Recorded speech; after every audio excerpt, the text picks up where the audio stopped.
Good morning, my friends. God bless you. Let us pray. Father, in the name of our Lord Jesus Christ, we come into your presence and we surrender ourselves to your will. Lead us and guide us, Lord. I pray, Lord, that words that come out of my mouth, Lord, will be led by you. What I have heard, will hear, Lord, that will come out of my mouth, and these words will edify the hearer. They build up the hearers, Lord. Transform, Father God Almighty, their lives. In the name of our Lord Jesus Christ, precious Holy Spirit, take control. In Jesus' name, amen. So, my friends, you have seen the title.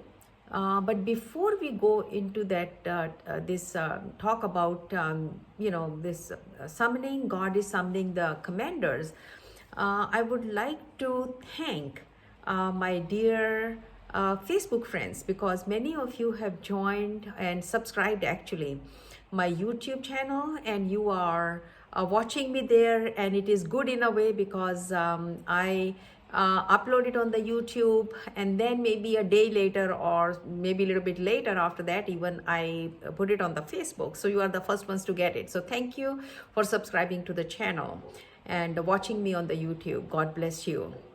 Okay, now God is summoning the commanders of the city. Who are these? For this we will have to go to, in order to, because I will be sharing with you actually 3 encounters also. One is the audible voice, one is the vision by night, and the third is the natural occurrence that happened, natural event that relates to both of these, audible voice as well as the vision by night. But before I go there, let us go to the God is summoning. Now, for this, we will have to go to Ezekiel chapter 9, because all these divine encounters the Lord gave me, they all relate to Ezekiel 9, Revelation chapter 7, and Revelation chapter 14. So all of that we are living, my friends, in the book of Revelation. The soon coming of the Lord Jesus Christ is very, very close. And we may not, I think we have started to see actually, we have started to see many of those who were not believing. I'm sure they are changing their minds also as they are seeing the things all over the world. The world is not the same. But anyways, let us get back to Ezekiel chapter 9. Then I'll come to Revelations. Then I'll come to my vision and dreams, and then to the Revelation chapter 7 and 14.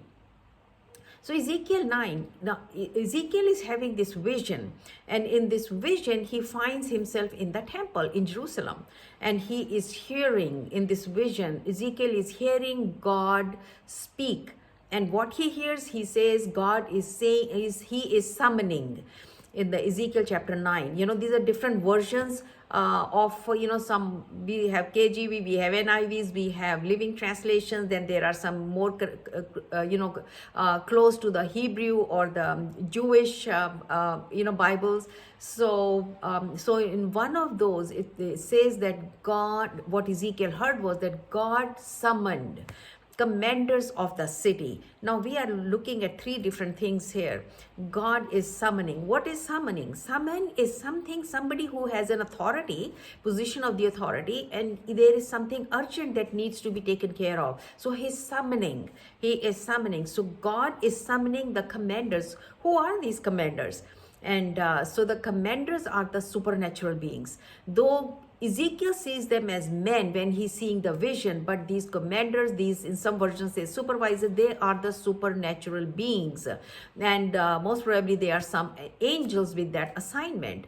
And the third thing is the city. So God is summoning these supernatural beings that are over this city of Jerusalem. So that means God has commanders over every city. If he has it over the city of Jerusalem and over the city, that means he has, I believe it with all of my heart, he has those kind of commanders, those supervisors over all of the cities all over the world that he can summon like he summoned, and they were given the assignment to do what?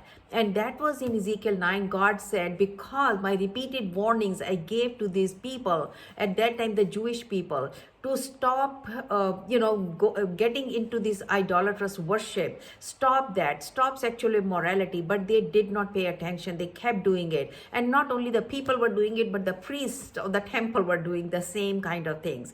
So God said, he summoned these commanders, and he ordered them, he told them, out of, and actually Ezekiel says that he saw 6 men in this vision. They just appeared, means these 6 commanders appeared, and one of them, he said, had the ink and the pen, and 5 had the destroying weapons. So the question is that why only one has the ink and pen, and why 5 of them have? That means out of every 6, 5 of them have destroying weapons. One only has the job or assignment to mark or seal the foreheads of those who are walking in the obedience.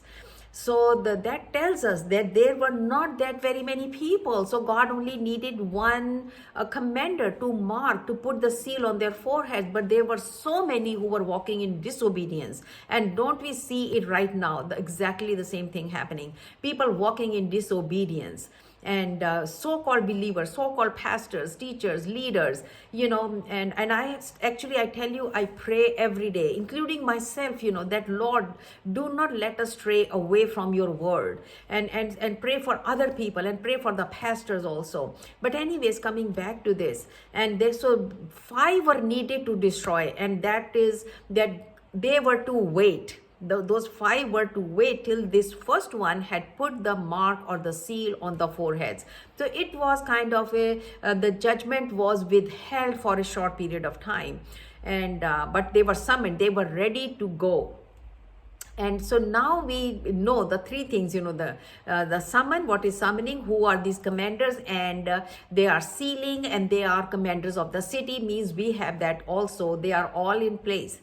Okay, so now keeping that thing in the background, keeping it in your mind, that is happening right now. Even God is doing that. His commanders are ready. That's what the Lord was showing me, because the audible voice I will share with you later.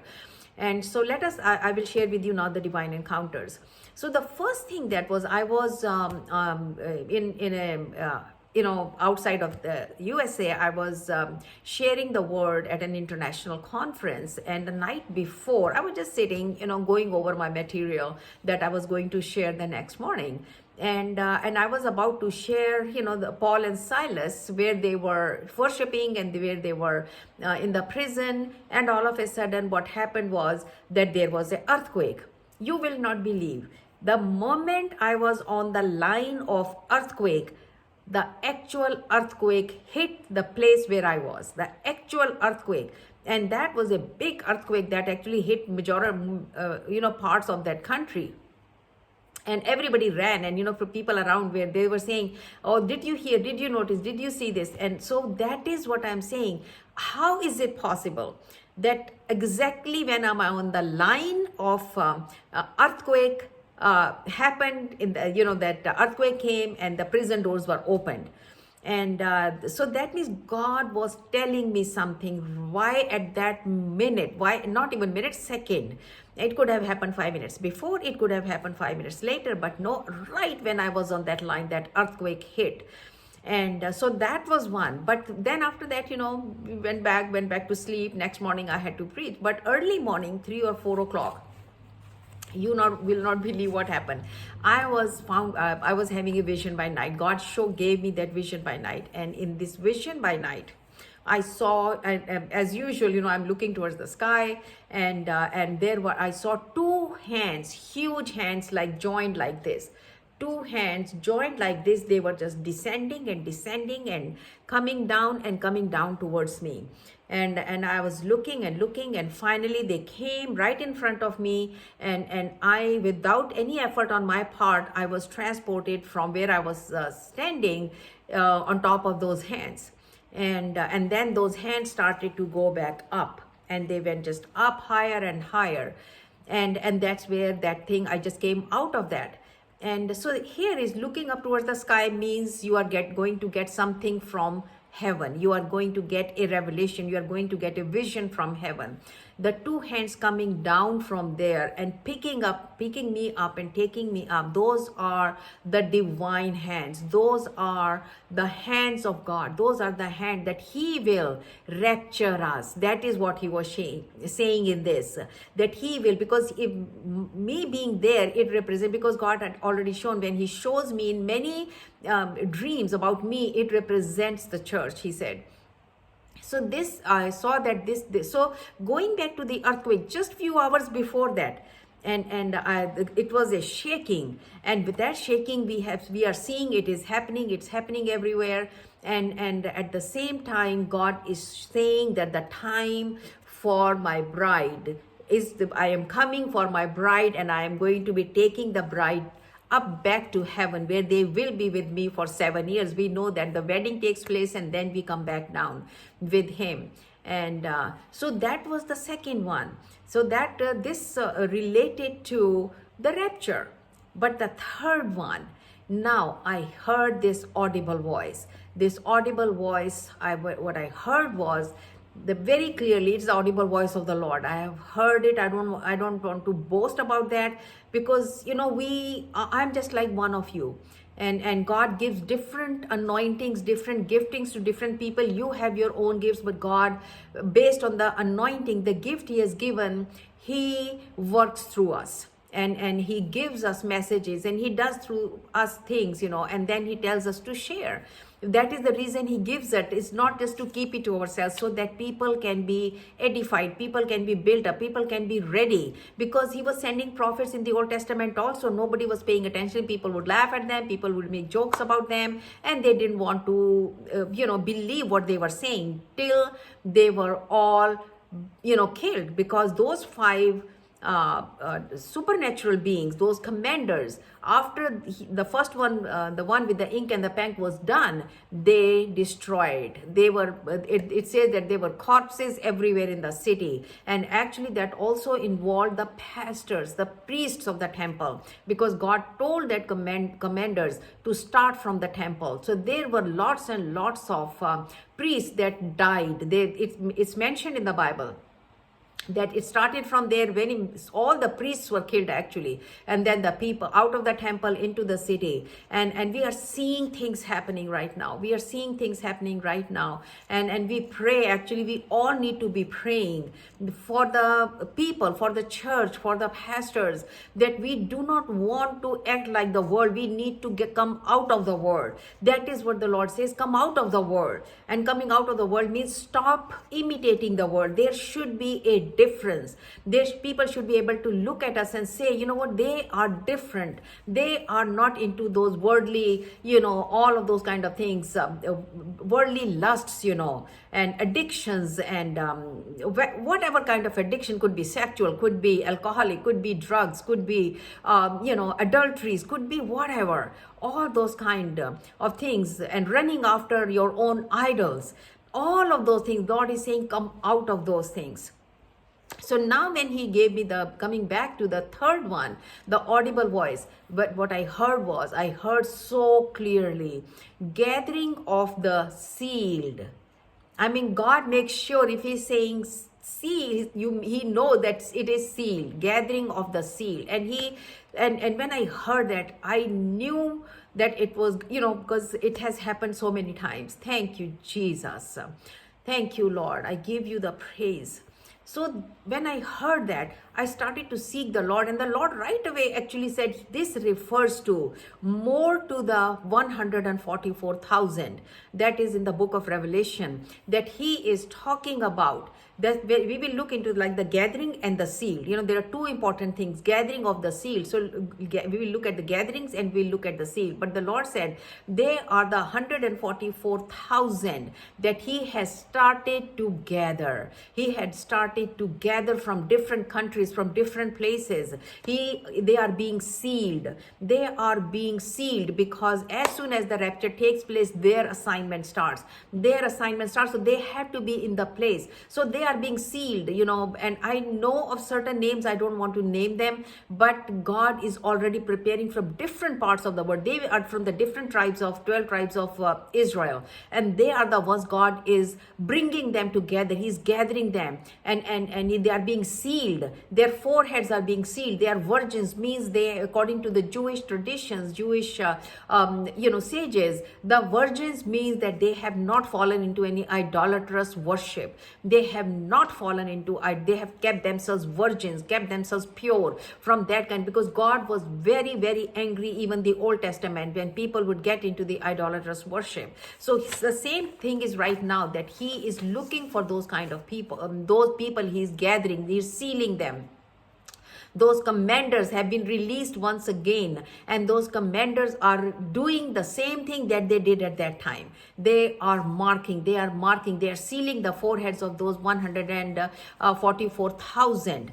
Based on Revelation 7. But we are being sealed at the same time right now. Those people who come, brand new people who are coming to the Lord Jesus Christ, based on Ephesians chapter 1 verses 13, Paul is very clearly talking about that those after they believed, they trusted, they believed in Jesus Christ, they were sealed by the Holy Spirit. So it is the mark of the Holy Spirit on our foreheads. When we say Holy Spirit upon us, and the resurrection power who raised Jesus from the dead dwells in us, and He has resurrected our mortal bodies. And some translation says we have been identified by the Holy Spirit. Some say sealed, some say identified. Identified means He's like an ID card, like we are in California, so we have to carry California ID card. So when we have the ID of the Holy Spirit, the demonic spirits can see that ID, that we belong to the Lord Jesus Christ, that the ID of the Holy Spirit is upon our forehead. So we have been chosen, we have been marked. So we are being marked at the same time, according to Ephesians 1:13. But at the same time, the Lord said this is about the people, the Jewish people out of all over the world. They are being marked, they are being sealed, they are being gathered from different places. So they are ready to go. They are ready to go when the time comes. They are, because we know, based on whatever things are happening right now, it's not going to get better. It may just seem like it's getting better a little bit here and a little bit there, but it is going to be based on so much of in the Bible. I cannot get into all of that, but we know we are in the end of the end times, and it is going to get worse and worse and worse, and then we will see that we will be raptured. The first, we have to be raptured first. The bride has to be raptured, and that was those two hands that God showed. And then at the same time, the gathering of the sealed is taking place, because once they are there, rapture has taken place. God is going to be using these 144,000 to preach majority to the Jewish people, but I'm sure those who are left behind, the people who were believers in Jesus, who were not believers at the time, but now they were believing in Jesus Christ, they will also hear the message, and they will be sealed also. But before the actual wrath begins, those 144,000, based on Revelation chapter 14, they will be gathered also. They will be taken back to heaven, and they are standing with the Lord. It says they are standing with the Lord Jesus Christ in Revelation chapter 14. So we are living in the book of Revelation, my friends. We do not have time. Those times that were a couple of years ago, we were in, those times are gone, and they will not come back. It may seem like it's getting better here and it's getting better there, but it is going to get worse, because we are at the end. Things that are happening right now. So let us pray that, my friends, what you have heard, do not let it go like people used to do in those times till they were destroyed by the commanders. My prayer is that you will pay attention. Father, in the name of our Lord Jesus Christ, Lord, I have given your message to the people, and I pray, Father God Almighty, that their ears have been opened, the spiritual ears have been opened, that their spirits have received this message, that the people are transforming their lives, Lord, that, Lord God Almighty, that they are becoming serious, Lord, that the precious Holy Spirit is changing their lives, and they are being edified and totally transformed, Father God Almighty. We give thanks to you, Father, in the name of our Lord Jesus Christ. Amen. God bless you.